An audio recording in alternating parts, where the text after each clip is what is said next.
Le 13 août 1998, Nino Ferrer mettait fin à ses jours en se tirant un coup de fusil dans le thorax. Son corps avait été retrouvé dans un champ près de sa maison, au lieu-dit La Paillade, d'où il appréciait admirer la vue sur la région du Quercy. Rongé par des pensées noires et s'estimant responsable de la mort de sa mère Monette, décédée 2 mois plus tôt, l'artiste avait plongé dans une profonde dépression. Vivant avec son fils depuis la mort de son époux en 1981, Monette avait connu de nombreux problèmes de santé, AVC, arrêt cardiaque, et devenait de plus en plus faible.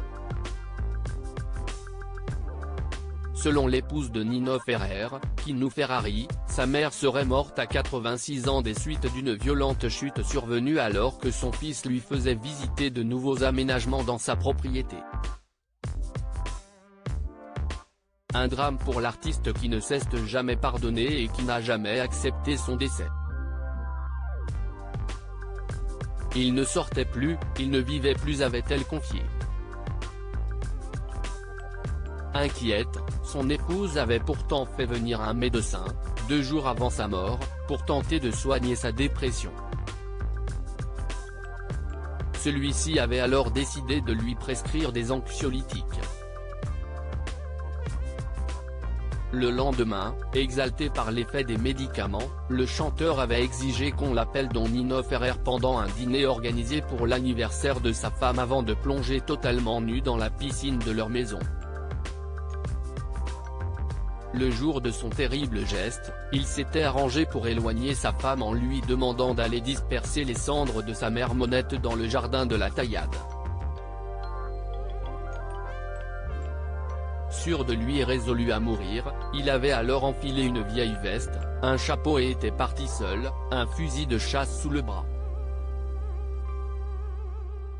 Sur le chemin, il a laissé plusieurs lettres d'adieu à l'intention de ses proches. Une fois arrivé dans le champ, l'artiste s'est tiré un coup de fusil au niveau du thorax et a rapidement succombé à ses blessures.